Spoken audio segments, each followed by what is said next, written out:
সবাইকে এক কাপ চায়ের নিমন্ত্রণ জানিয়ে আজকের ভিডিওটি শুরু করছি। শুভ সকাল, আসসালামু আলাইকুম। সবাই কেমন আছেন আমার আপুরা, ভাইয়ারা, আন্টিরা এবং সোনামণিরা? যে যেখানে বসে আমার এই ভিডিওটি দেখছেন, আশা করছি সবাই ভালো আছেন, সুস্থ আছেন এবং নিরাপদে আছেন। আমরাও আল্লাহর অশেষ রহমতে পরিবারের সবাই বেশ ভালো আছি আলহামদুলিল্লাহ। আমি মনিরা, আমার চ্যানেল মনিরাস ওয়ার্ল্ড থেকে আরও একটা নিউ লাইফস্টাইল ব্লগ দেখার জন্য বরাবরের মতোই আপনাদেরকে ওয়েলকাম করছি। আশা করছি আপনাদের কাছে আজকের এই ভিডিওটিও ভালো লাগবে। সকালবেলা চুলাটা অন করে প্রথমেই এক বালতি চা বানিয়ে নিতে হয় তার জন্য। তো এখানে এক বালতি চা বানিয়ে নিলাম, সরি এক বালতি না, এক মগ চা বানিয়ে নিলাম তার জন্য। সে ঘুম থেকে উঠেই তার চা লাগে আগে, মানে নাস্তা খাওয়ার আগেই চাটা খেয়ে নেয়। চাটা ছেঁকে নিলাম, চাটা ছেঁকে এই তো তার চাটা তাকে দিয়ে দিচ্ছি।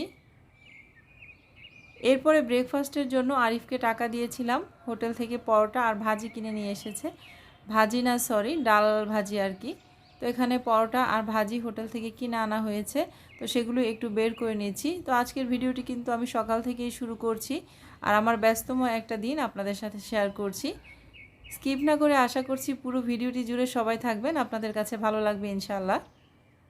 আর যদি ভালো লেগে যায় তাহলে প্লিজ ছোট্ট একটা লাইক দিয়ে ভিডিওটি কন্টিনিউ করবেন, কারণ আপনাদের একটা লাইকে কিন্তু পারে অসংখ্য ভাই আপুর কাছে আমার এই ভিডিওটিকে পৌঁছে দিতে আর আমাকে আমার গন্তব্যে পৌঁছাতে।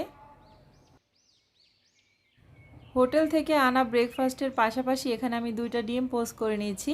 তো এই ফ্রাই প্যানটা কিন্তু আমি শুধু ডিম পোস্ট করার জন্যই কিনেছিলাম, আপনারা দেখেছেন, আর এখনও পর্যন্ত শুধু ডিম পোস্টই করছি।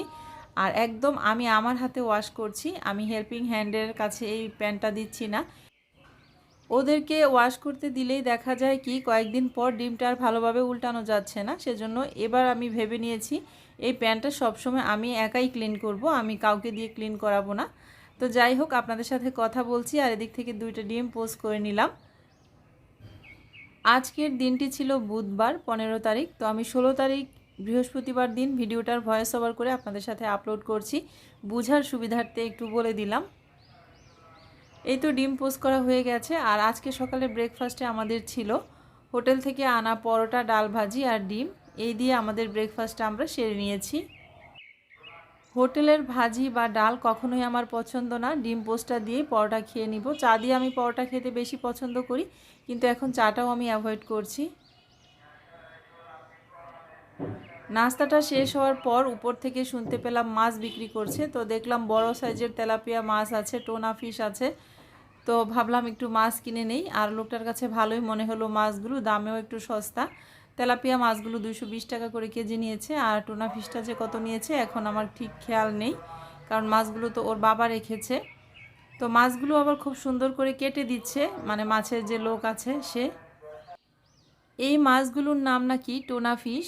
তো টোনা ফিশ আমাদের দেশেও পাওয়া যায়, মানে খুব অ্যাভেলেবেল, এখন ভ্যান গাড়িতে নিয়েও বিক্রি করে। সমুদ্রের মাছ এটা, কিন্তু মাছটা খেতে খুব টেস্ট। তো 3টা মাছ রাখা হলো এখান থেকে। মাছগুলো লোকটা খুব সুন্দর করে কেটে কুটে দিচ্ছে। এই তো কেটে দেওয়ার পর আরিফ এখন বাসায় দিয়ে গেল। আমি এখন হাঁড়ি পাতিল কয়টা ধুয়ে নিব, ধুয়ে মাছগুলো ধুয়ে নিব, হেল্পিং হ্যান্ড তো নেই। মাছগুলো খুব ভালো করে লবণ দিয়ে আমি ওয়াশ করিনি, অনেকে আছে লবণ দিয়ে ওয়াশ করে মাছ ফ্রিজে রাখে, আমিও কয়েকবার রেখেছিলাম তাদের দেখা দেখিতে, কিন্তু পরবর্তীতে সেই মাছগুলো আর খেতে পারিনি আমি। আমার কাছে মনে হয় রক্ত পানিটা ভালো করে পরিষ্কার করে রেখে দিলে যখন খাবো তখন নামিয়ে লবণ দিয়ে ভালো করে ওয়াশ করে খেলে মাছটা ভালো থাকে, ফ্রেশ থাকে। তো আমি আমার মতো করেই রাখছি, সবগুলো মাছ শুধু ভালো করে ওয়াশ করে রেখেছি, লবণ আর দেইনি। তো পলিথিনেই রাখলাম, বক্স নেই, বক্স বাসায় বক্সের খুবই আকাল পড়েছে, মানে কোনো কিছু কাউকে দিতে গেলেও বক্স খুঁজে পাচ্ছি না, কোথায় যে কি আছে, মানে সব কিছু এলোমেলো আর কি। তো যেগুলো ডিপ ফ্রিজে রাখবো সেগুলো রেখে দিয়েছি, আর যে কয়টা আজকে রান্না করব সেগুলো আমি এই ট্রেটার মধ্যে রেখে দিয়েছি। পাশাপাশি ডিম এনেছিল, ডিমটাও ওয়াশ করতে পারিনি, ডিমটাও এখন ওয়াশ করে ফেলবো। এই তো মাছগুলো ডিপ ফ্রিজে রেখে দিলাম। মাছগুলো রেখে দেওয়ার পর এখন আমি ডিমটা ওয়াশ করে নিব। ডিমটা গতকাল রাতেই আনা হয়েছে, কিন্তু সময়ের অভাবে ওয়াশ করতে পারিনি। তো এখন ভাবলাম যে একসাথে কাজ যখন করছি, কাজের একটু স্পিড এসেছে মনে হচ্ছে, তো ভাবলাম ডিমটা ওয়াশ করে ফেলি। তো এই তো এখন ডিমটা ওয়াশ করে ফেলছি। আপনাদের সাথে গত কয়েকদিন যাবৎ খুব সুন্দর করে গুছিয়ে পরিপাটি কোনো ব্লগই আমি দিতে পারছি না। আমি মন থেকে মানে তৃপ্তি পাচ্ছি না আপনাদেরকে ব্লগ দিয়ে। তো আমার কাছে মনে হচ্ছে ব্লগ দেওয়া দরকার, তা না হলে আপনারা আমাকে ভুলে যাবেন বা আমাকে মিস করবেন। সেজন্যই কিন্তু আমি কোনো রকম ব্লগ রেডি করে আপনাদের মাঝে শেয়ার করছি। ভুল ত্রুটি হলে সবাই প্লিজ ক্ষমা সুন্দর দৃষ্টিতে দেখবেন আর একটু ম্যানেজ করে নেবেন প্লিজ। আমি ইনশাল্লাহ আমার বাসার কাজ শেষ হওয়ার পর খুব সুন্দর সুন্দর ব্লগ ভিডিও নিয়ে আপনাদের মাঝে হাজির হয়ে যাব। ডিমগুলো সব ওয়াশ করে নিলাম আর এখানে পানি ঝরতে রেখে দিলাম। আর এদিক থেকে মাছগুলো ভালো করে লবণ দিয়ে ধুয়ে নিয়েছি, যেগুলো আজকে রান্না করব। এখানে কয়েক পিস তেলাপিয়া মাছ নিলাম, হলুদ মরিচ লবণ আর আদা রসুন দিয়ে মেখে নিলাম আর তেলটা গরম হওয়ার পর ভেজে নিচ্ছি। খুব মচমচা করে মাছগুলো ভেজে নিব। এই তেলাপিয়া মাছটা কিন্তু এভাবে ভেজে নিলেই খেতে খুব ভালো লাগে, আমার বাচ্চারা খুব পছন্দ করে। একটা সময় ছিল তেলাপিয়া মাছের নাম শুনলেই কেমন জানি করতাম, মানে তেলাপিয়া মাছ যে খাওয়া যায় বা খায় এটা মানে মেনেই নিতে পারতাম না। আমাদের বাসায় কখনো তেলাপিয়া মাছ আনতো না, সেজন্য ছোটোবেলা থেকে আমরা তেলাপিয়া মাছের প্রতি এরকম একটা অভক্তি ছিল, আমার আম্মাও যেহেতু খায় না। কিন্তু এখন আমরা তেলাপিয়া মাছ মানে এই বড়ো সাইজের যে তেলাপিয়া মাছটা আছে এটা আমরা কিন্তু খাই। আমার ভাবিও দেখি কিনে বাসায়, আমিও কিনি, আমার বাচ্চারাও খুব পছন্দ করে। মচমচা করে ভেজে দিলে খুব পছন্দ করে খেতে। তো এই তো মাছটা কিন্তু ভাজা হয়ে গেল আমি বকবক করতে করতে আপনাদের সাথে।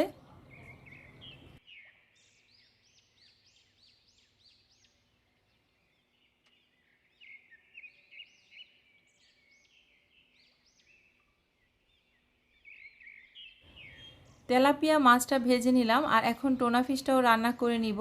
তো আজকে আমি টোনা ফিশের রেসিপিটা আপনাদের সাথে শেয়ার করছি।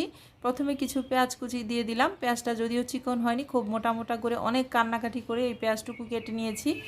সব কাজে মোটামুটি পারি, ঘর মোছাটা বাদে আর পেঁয়াজ কাটাটা বাদে। পেঁয়াজ কাটতে খুব কষ্ট হয়, ঘর মুছতেও একটু কোমরে পেইন হয়, আর বাকি কাজ মোটামুটি করে নিতে পারি। তো যাই হোক, এখন রেসিপিতে ফিরে আসা যাক। পেঁয়াজটা একটু হালকা লাল করে ভেজে নেওয়ার পর আদা রসুন দিয়ে দিলাম আমি 2 চা চামচ পরিমাণ। তারপরে আমি হলুদ মরিচ ধনিয়া একসাথে মিক্সড করে রেখেছি এই ঝামেলার জন্য, একটু সহজের জন্য আর কি।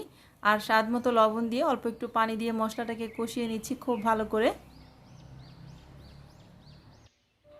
মশলাটাকে ঢাকনা দিয়ে ঢেকে কষিয়ে নিব 2 থেকে 3 মিনিটের মতো, যতক্ষণ পর্যন্ত না তেলটা উপরে ভেসে আসছে।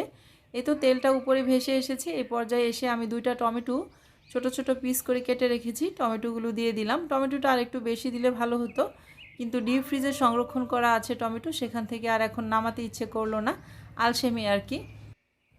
তো যাই হোক, টমেটোটাকেও মশলার সাথে খুব ভালো করে কিছুক্ষণ কষিয়ে নিব। কষিয়ে নেওয়ার পর এর মধ্যে আমি পানি অ্যাড করে দিব। এখন পরিমাণ মতো পানি অ্যাড করে দিচ্ছি। তো পানিটা অ্যাড করতে করতে প্রতিদিনের মতো আমার ভাইয়া আপুদেরকে ছোট্ট একটা রিকোয়েস্ট করে নিয়েছি।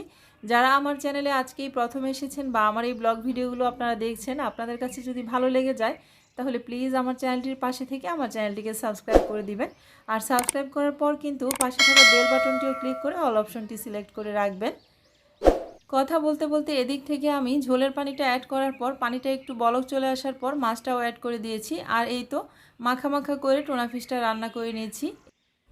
এই মাছটা খেতে কিন্তু খুব মজা, আর কাটা না থাকায় বাচ্চারা খুব পছন্দ করে। ইলিশ মাছের ফ্লেভারের মতন ফ্লেভার বের হচ্ছে, খুব মজার একটা মাছ কিন্তু এটা। এটা অবশ্য অনেক দিন পরই এবার আমার বাসায় কেনা হলো, অনেক আগে কেনা হয়েছিল। রান্না মোটামুটি শেষ। এদিকে আমি রাইস কুকারে ভাতটা বসিয়ে দিয়েছি, ভাতটা একটু নেড়ে চেড়ে দিচ্ছি। ওয়ার্মে চলে এসেছে, এখন আমি সুইচটা অফ করে দিব। অফ করে দিলে ঝরঝরা হয়ে থাকবে একদম ভাতটা। এই তো একটু নেড়ে চেড়ে দিলাম।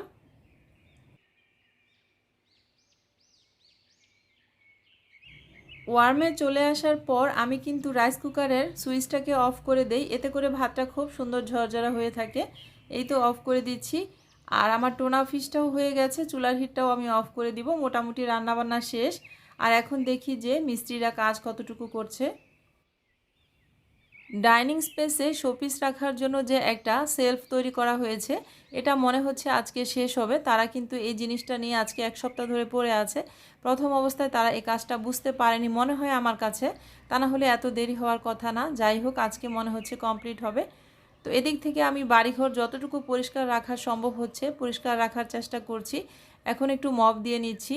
আপনাদের ভাইয়া তো কাজ ধরিয়েই শেষ, কাজ মানে ধরিয়েছে যে সে ময়লা হচ্ছে, বাড়িঘর নোংরা হচ্ছে, কিন্তু মাঝে মাঝে এমন একটা দাপট দেখাচ্ছে, মনে হচ্ছে আমার কাছে আমি বাড়িঘর নোংরা করে রাখছি। মানে বাড়িঘর নোংরা দেখলেও তার মাথা খারাপ হয়ে যায়। আমার কাছে মাঝে মাঝে কি মনে হয় জানেন, নারীর জন্মই হয়েছে মনে হয় পুরুষের দাপট দেখার জন্য। কিন্তু পুরুষ মানুষেরা কি এটা বুঝে না নারী ছাড়া তারা অচল?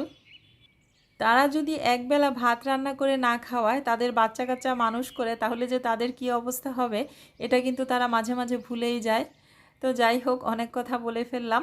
ভুল ত্রুটি হলে সবাই প্লিজ ক্ষমা সুন্দর দৃষ্টিতে দেখবেন। আর মনিরাস ওয়ার্ল্ডের নেক্সট ব্লগ নিয়ে আপনাদের সাথে খুব শীঘ্রই আবারও হাজির হয়ে যাব। আজকের এই ছোট্ট ব্লগটি যারা এতক্ষণ আমার সাথে ধৈর্য ধরে দেখেছেন তাদেরকে অনেক অনেক ধন্যবাদ, অনেক ভালোবাসা জানিয়ে আজকের মতো আমি এখান থেকে বিদায় নিচ্ছি। সবাই ভালো থাকবেন, অনেক বেশি অনেক বেশি দোয়া আপনাদের জন্য রইল। আজকের মতো বিদায়, আল্লাহ হাফেজ।